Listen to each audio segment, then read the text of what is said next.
Welcome, everyone, and thanks for joining us for our second installment on a three-part series titled Equity, Inclusion, and Belonging, brought to you by MRPA, featuring Kimberlee Williams.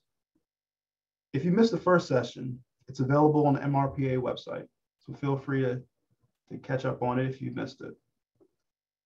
Before we get started, I'd like to go over again some housekeeping information. Please keep your videos on if you're able to, and to keep your microphones on mute unless Kimberlee says otherwise. Additionally, if you have any questions, feel free to drop them in the chat. If you are attending the session for CEUs, please stay with us to the end of the session and we will provide some brief instructions on how to receive your code for today. And now, I would like to welcome our speaker back, who was born in the nation's capital, a hub of diversity. Kimberlee has had a heart for the perceived underdog for a very long time, as far back as she can remember.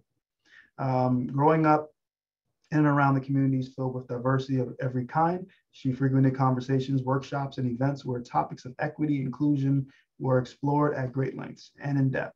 After teaching and participating in diversity initiatives for schools, communities for over 15 years, Kimberlee branched out and started doing the work in the greater community, presenting a local and national conference on topics such as social justice, inclusion, and belonging.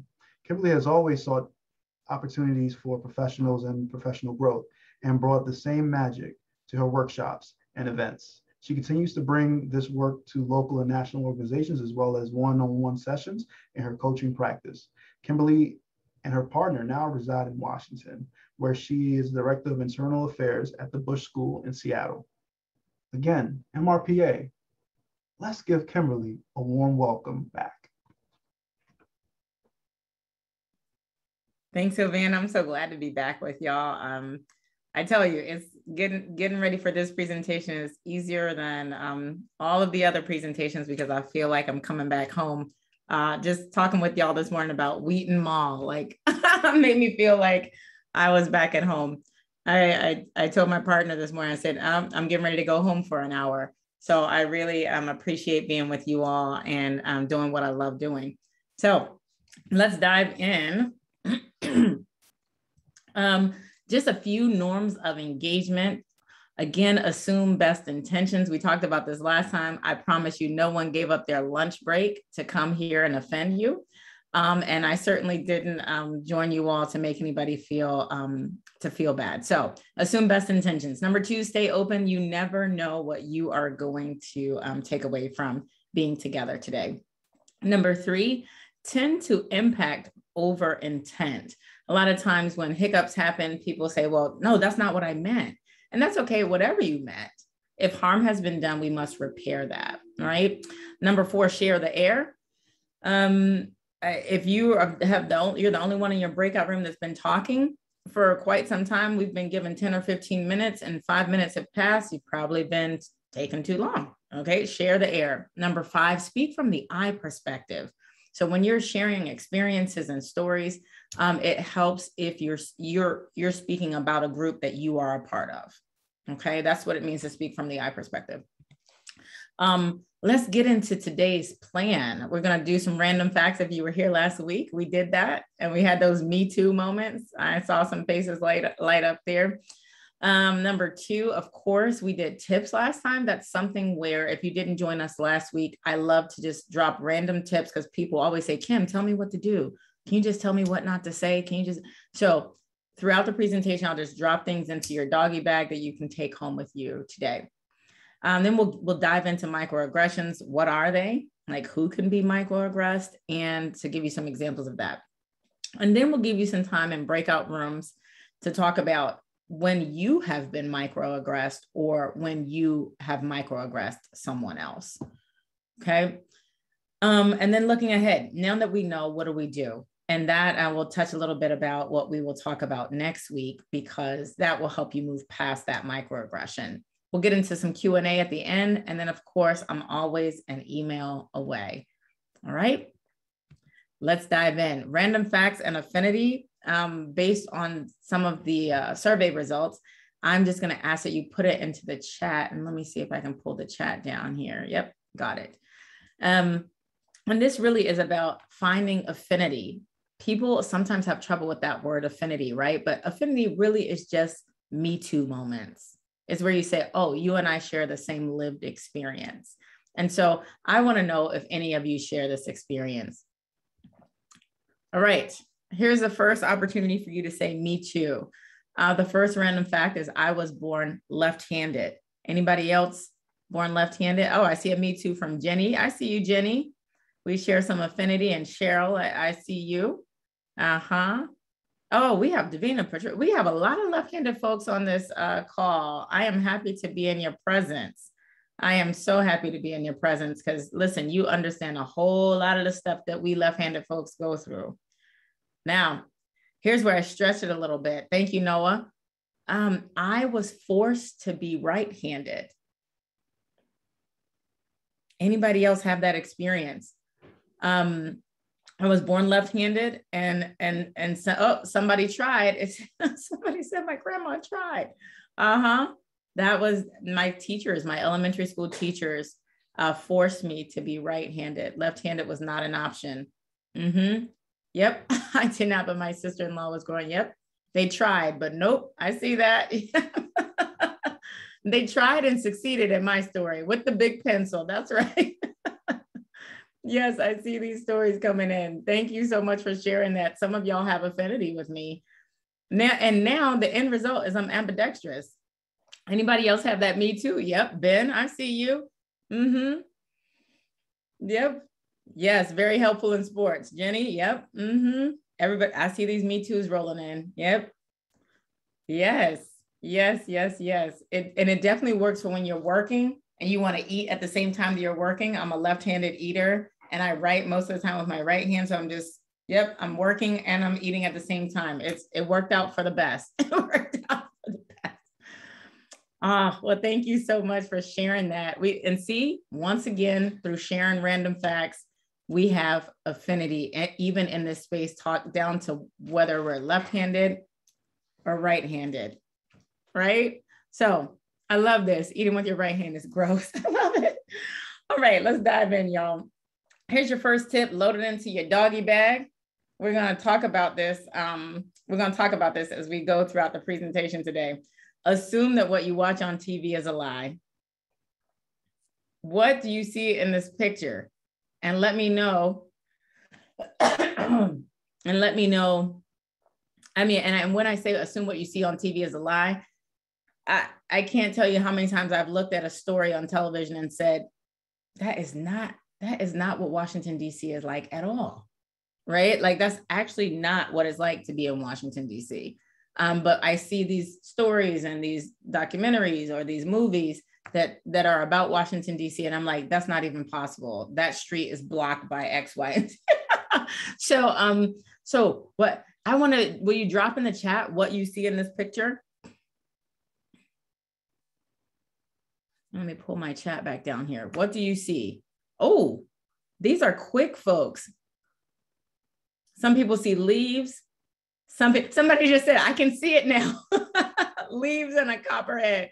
Yes, if you can't find it, there is dried leaves. Yeah, there's a snake in the middle of this picture.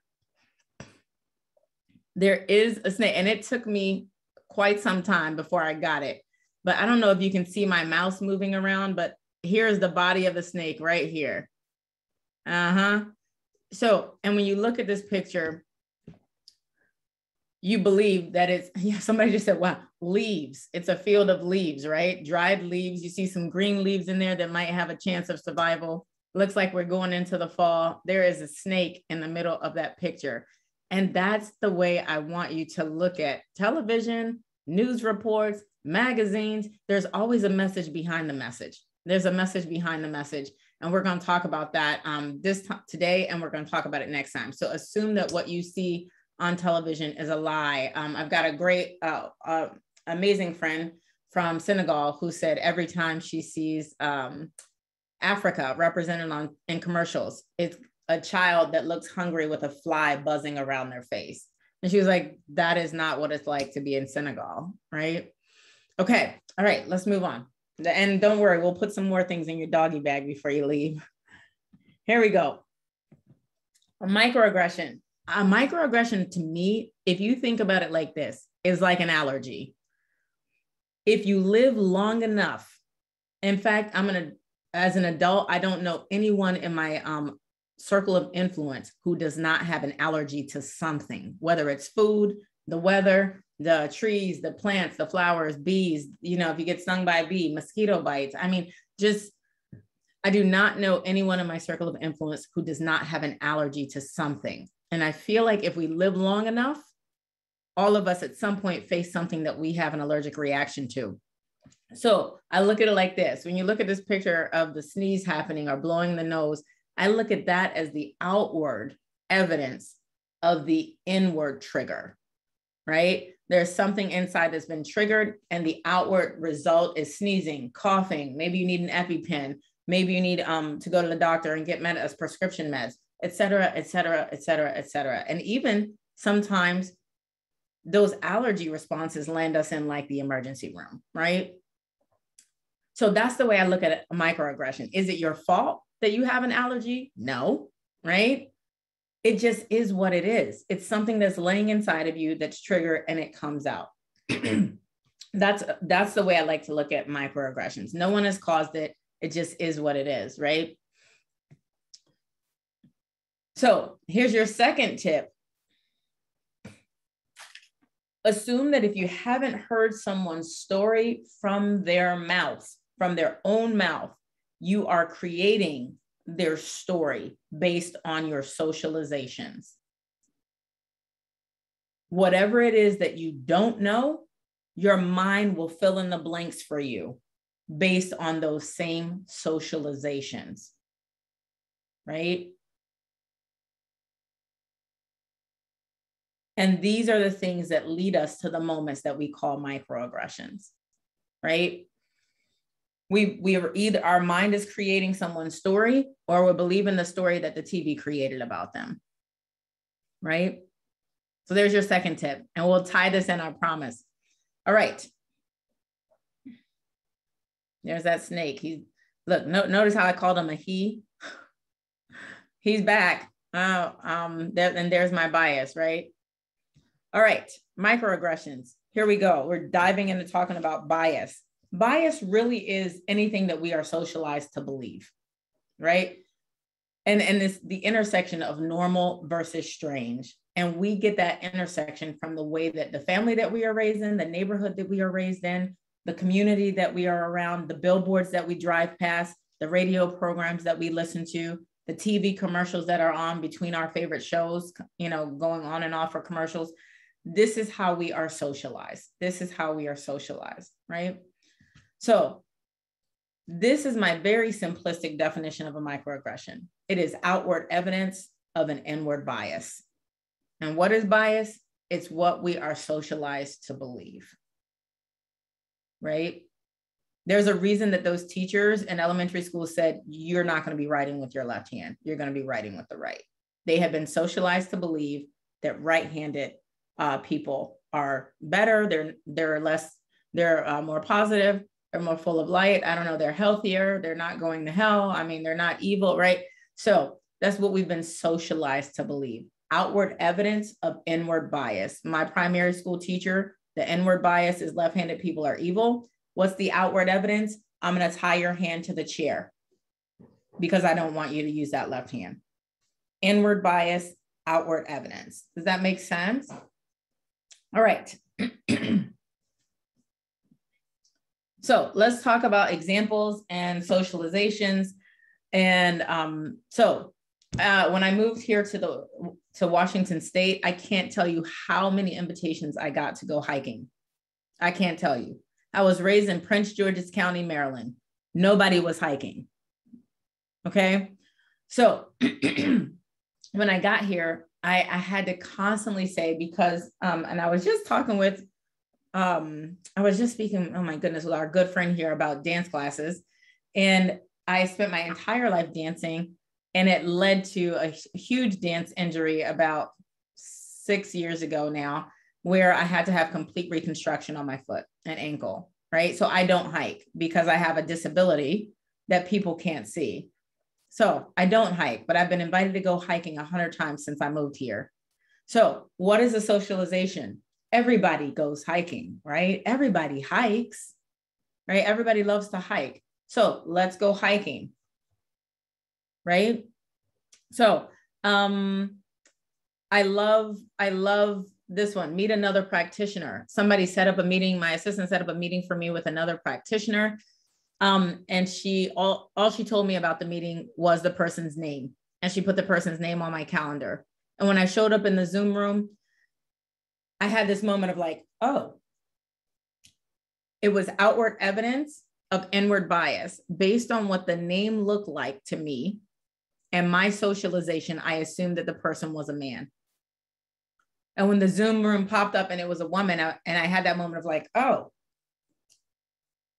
that was outward evidence of inward bias, right? I had been socialized to see that name tied to someone who identified as a man. So when the video popped up and I saw that it was a woman, it shook me a little bit. Like I was on pause for a second because I had prepared myself for a meeting with a man, right? So when I talk to you about hiking, that microaggression happened to me. When I talk to you about meeting with a practitioner and looking at them weird when the Zoom room came on, that was me causing that because of my own bias. Let's go back to something that happened to me, right? Someone met me for the first time when I moved to Washington, and they said, you know what, Kim, I'm so glad you're here. I just want you to know that I grew up poor too. Now, y'all,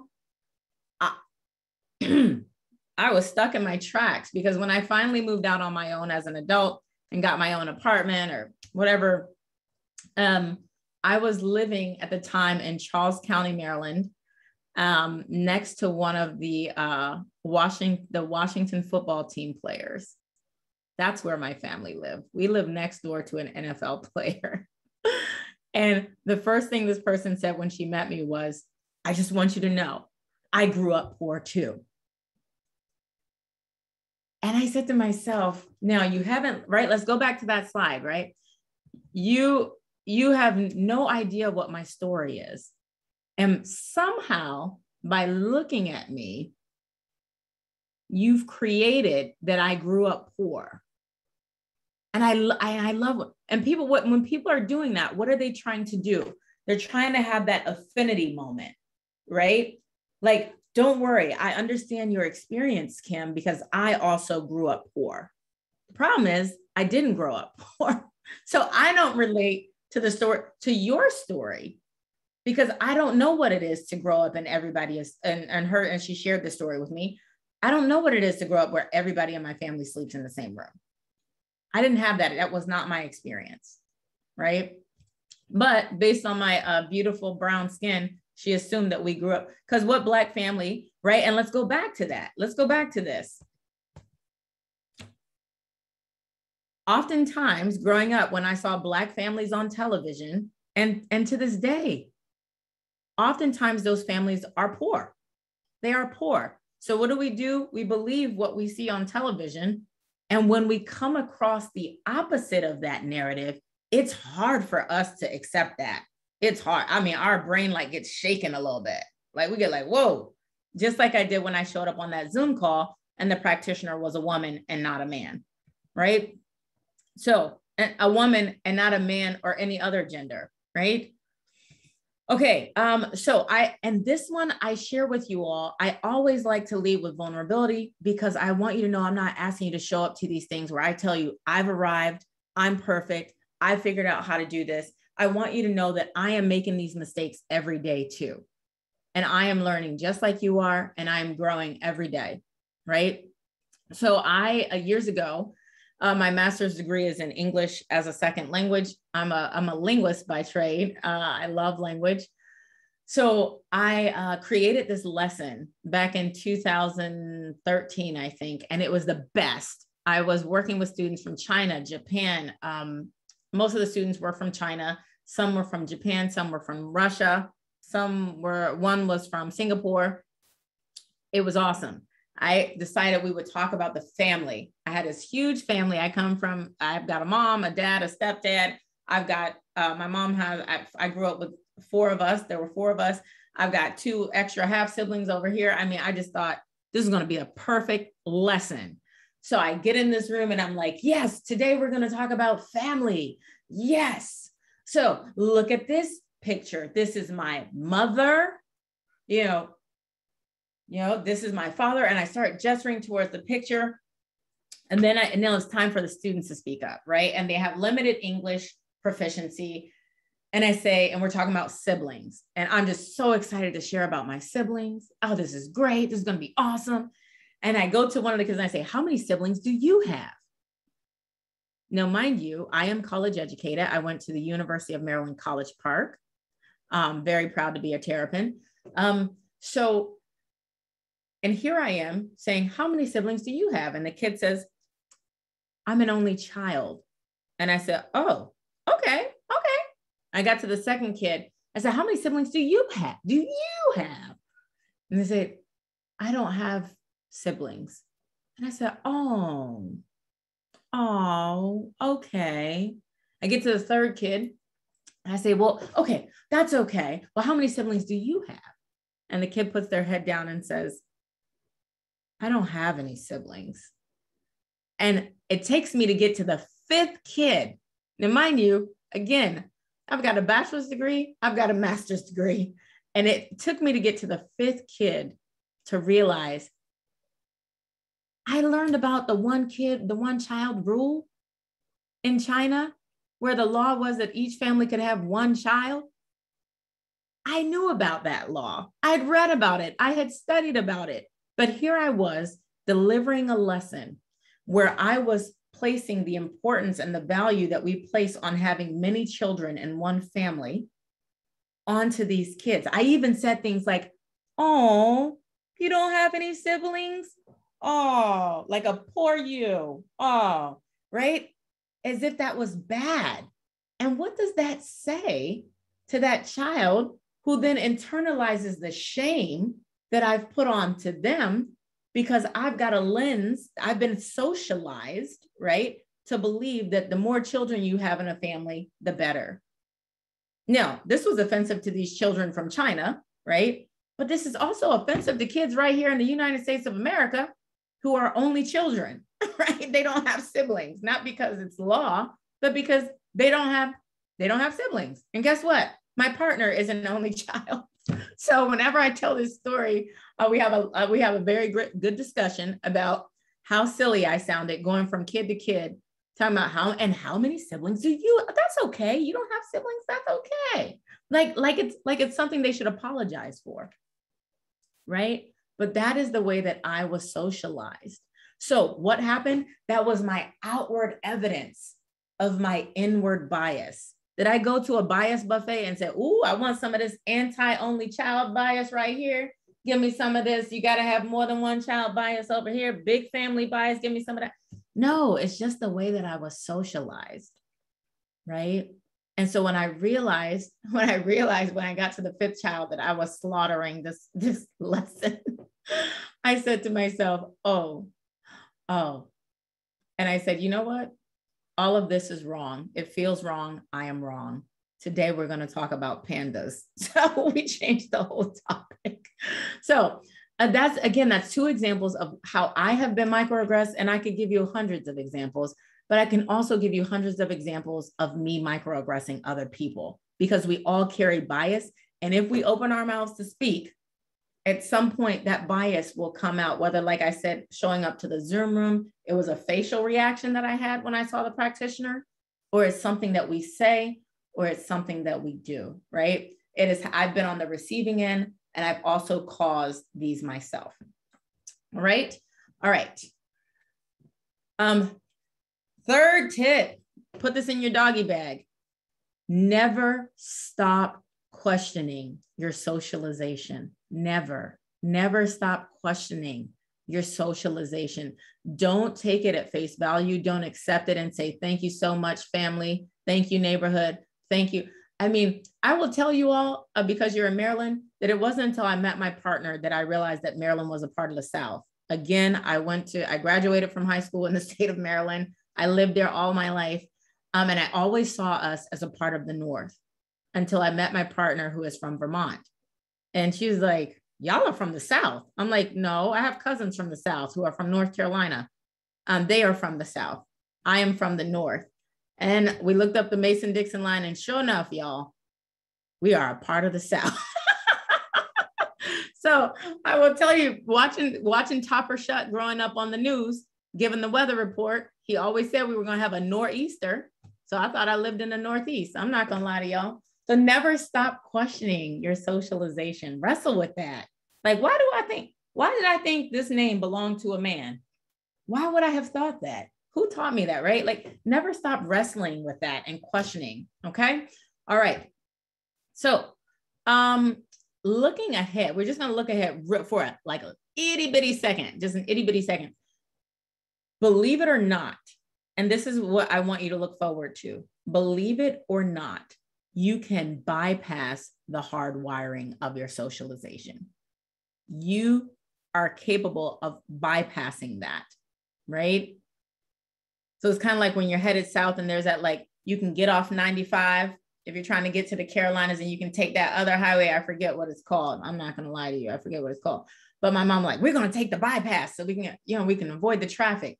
You can bypass the hard wiring of your brain and the way you've been socialized and the way you've been taught. And that's what we're going to talk about next week. I will teach you how to do that. All right. So I'm sorry, I clearly have missed the slide. So what about you?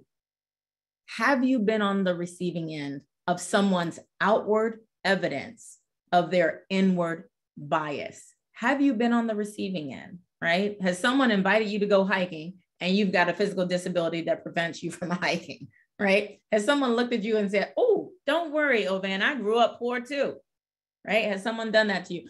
And here's the other question. Have you microaggressed someone else? And sometimes we need a little bit of time to think about this, because we're like, oh no, I would never. Oh no, I've never microaggressed anyone. If you are alive, you have probably microaggressed someone. I'm telling you that I do this work all day, from the time I wake up to the time I go to sleep every day, and I microaggress people, right? I have not arrived. I have not gotten to a place where I have stopped microaggressing people. And have you been microaggressed, right?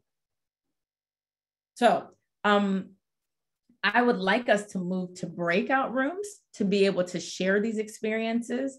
And again, you're sharing if you've been on the receiving end and when you've been on the end that's giving the microaggression. And I think Sean is going to send us to breakout rooms. And Sean, given the time that we have, I'm just double checking. Can we do 15 minutes or 13 minutes? I'm looking at my clock back here. And we'll do groups. Let's do groups of 3 or 4. Okay, Kimberlee, this is Adrian. I've got you. Sean's having trouble with his screen. So I'm going to go ahead and awesome. Thank you, Adrian. Thank you. I'm going to create some breakout rooms of 3 to 4 people. Awesome. Okay. And I'm sorry, what did you say for minutes? Because I want to put my timer on. Can we do 13? Sure. All right. We're going now. Awesome.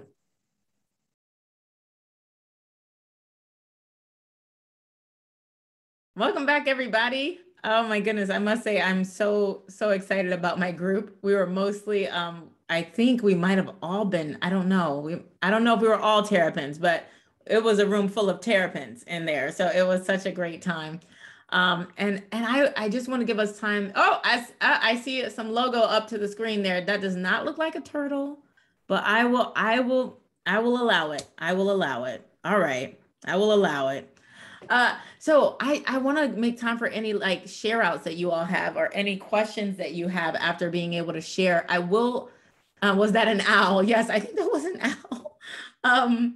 I will say, oh, Temple. All right. I see you, Temple. I see you. I will say that most of the time, first of all, anyone can be microaggressed, even if you are from the majority group. Anyone can be microaggressed, right? And then secondly, I will say microaggressions generally have to do with a layer of your identity. whether it's your race, your gender, your sexual orientation, your religion, whether you're able-bodied or not, ageism, right? What age you are, socioeconomic status, right? Learning differences, right? Anytime that you are microaggressed, it has to do with a layer of your identity. Okay. So I want to make time for share outs, questions, comments. Tell me what's on your mind. What's on your mind? Yeah. I wanted to share mine. Yeah. It was definitely it was eye-opening for me. So when I was younger, I mean, I grew up pretty much on TV. I watched a lot of TV, and the TV shows, the movies, the commercials, everything, it showed like white people were rich, lavish, lifestyles of rich and famous. And you know, growing up as a kid, you're like, man, white people are rich, you know? And like for me, that wasn't my reality. So, you know, just kind of having that built into my psyche based on everything that I saw, I went ahead thinking like that. And then, you know, as I got older, I was like, hey, you know, I want to figure out how to make more money. And I was like, oh man, white people, all they know about, they know about the stock market, they know about investing and getting rich, but they're not sharing with anybody. So I got upset, and I'm like, I got to figure out how to get this. So through that path, I took it upon myself to learn how to invest, learn about stocks and learn about bonds and all that stuff. And once I finally got to a space where I understood and I started investing, I started making money. I spoke to one of my white friends and I was like, hey, so what do you think about the S&P, blah, blah, blah. And they were like, what? And I'm like, you don't know about it? And it was just like an aha moment, like, wow, I was going around thinking this was a reality when it's not.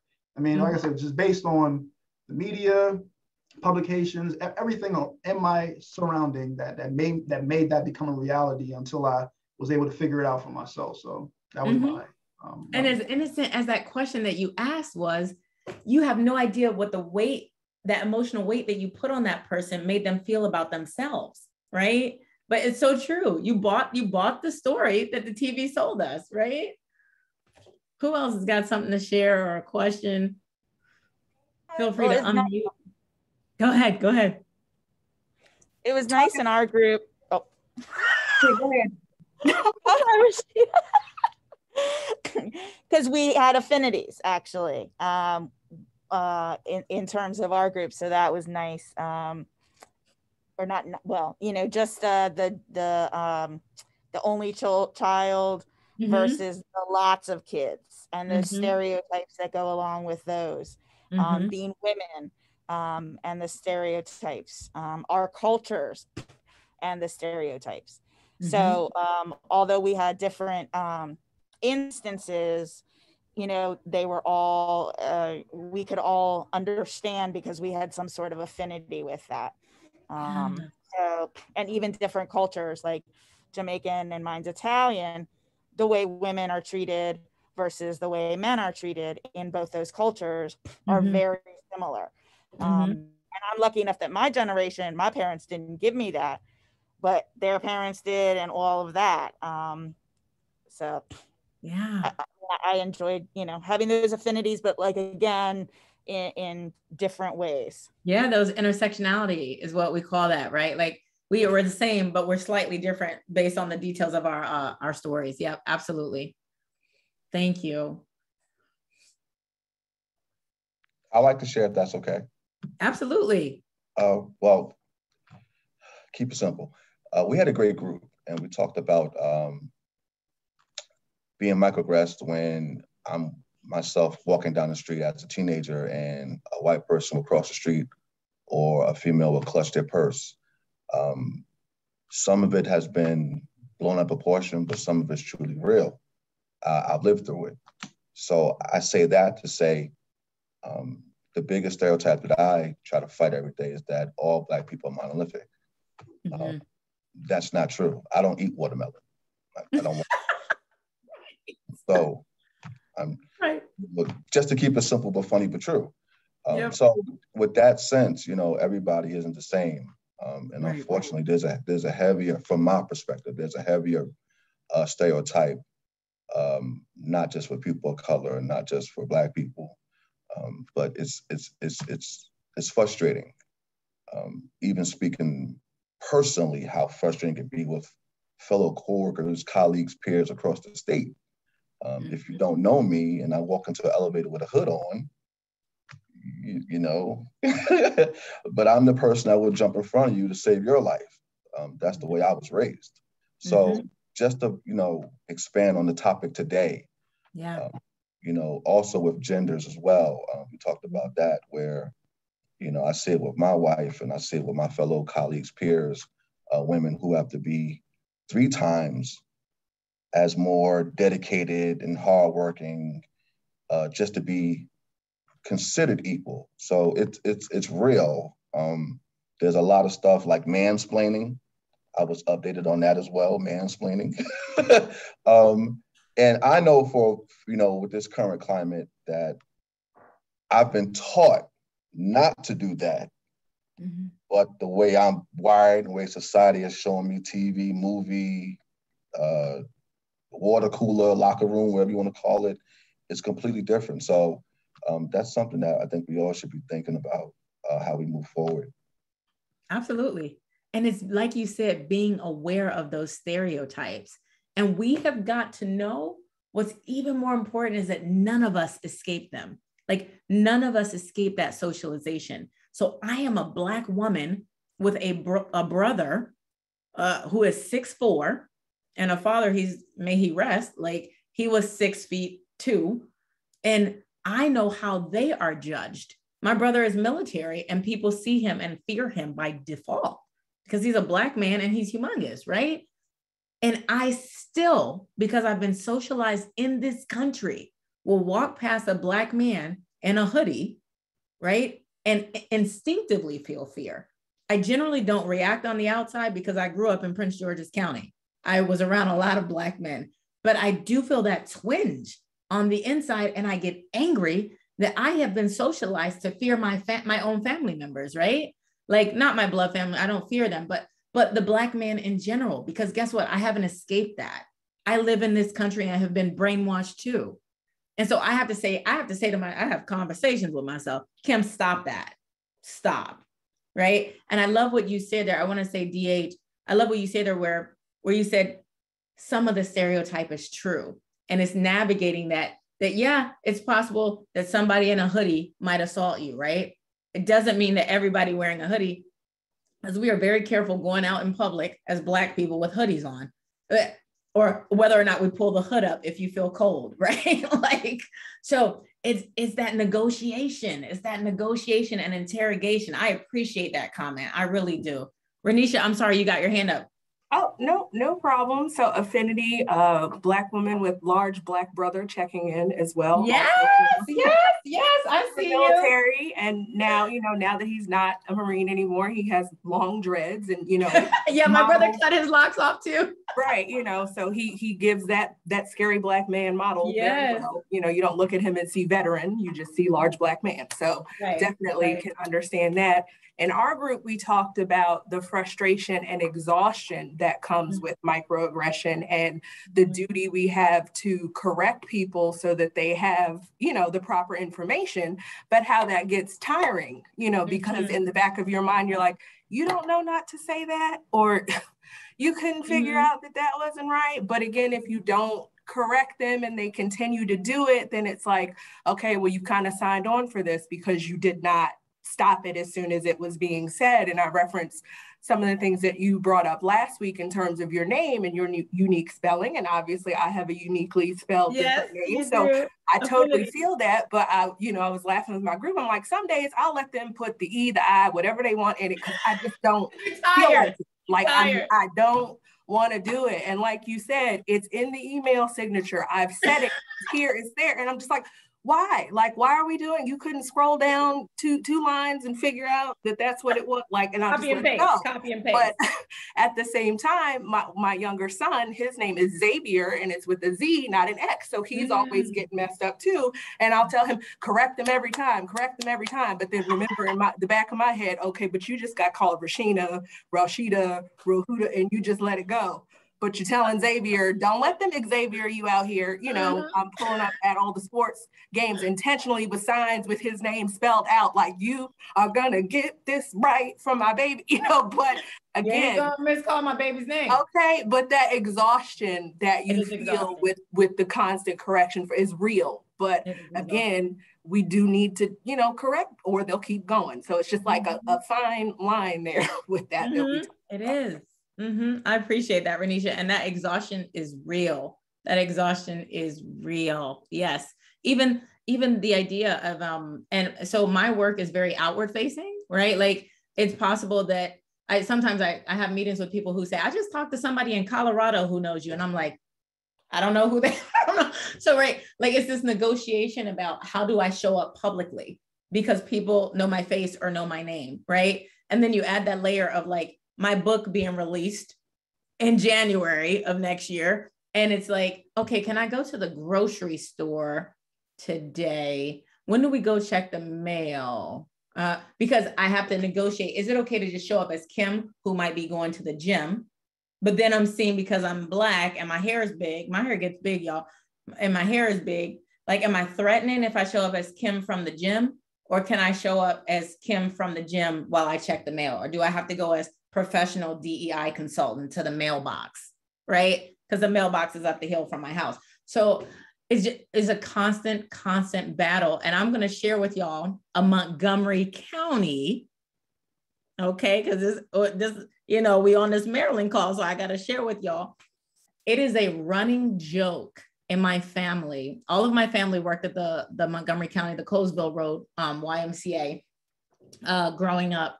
And it is I was called on a lot. So I grew up speaking English and Spanish, not because either of my parents both my parents are Black, but when I was really, really young, my younger siblings were born back to back, and my mom hired a nanny who spoke not a word of English.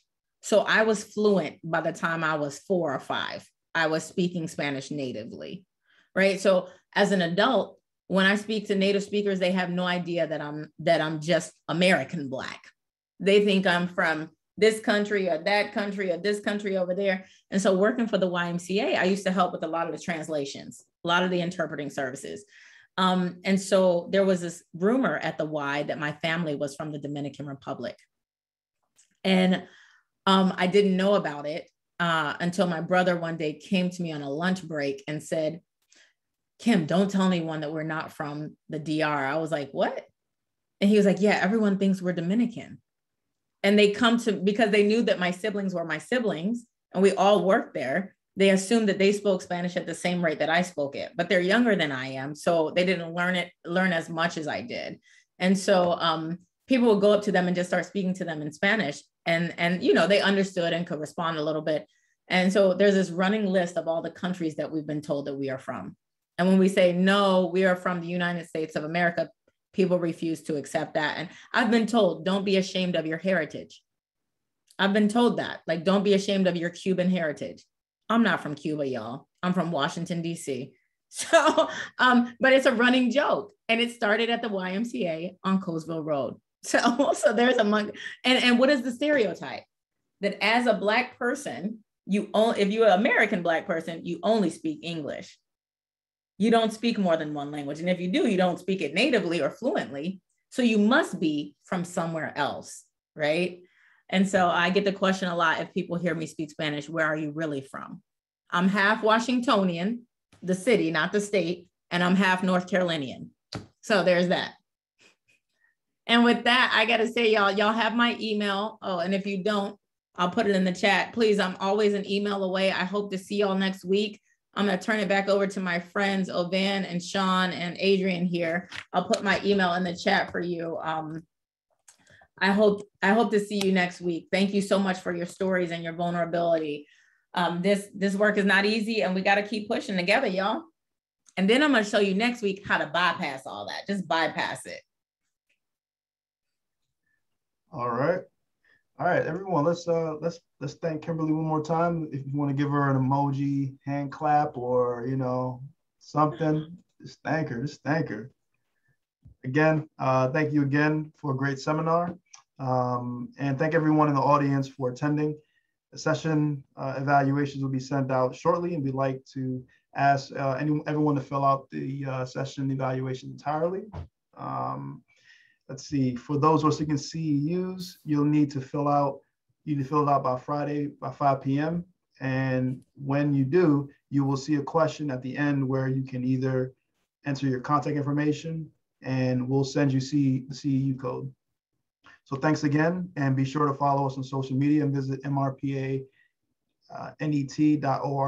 That's mrpanet.org to sign up for any of our upcoming PLCs. Thank you.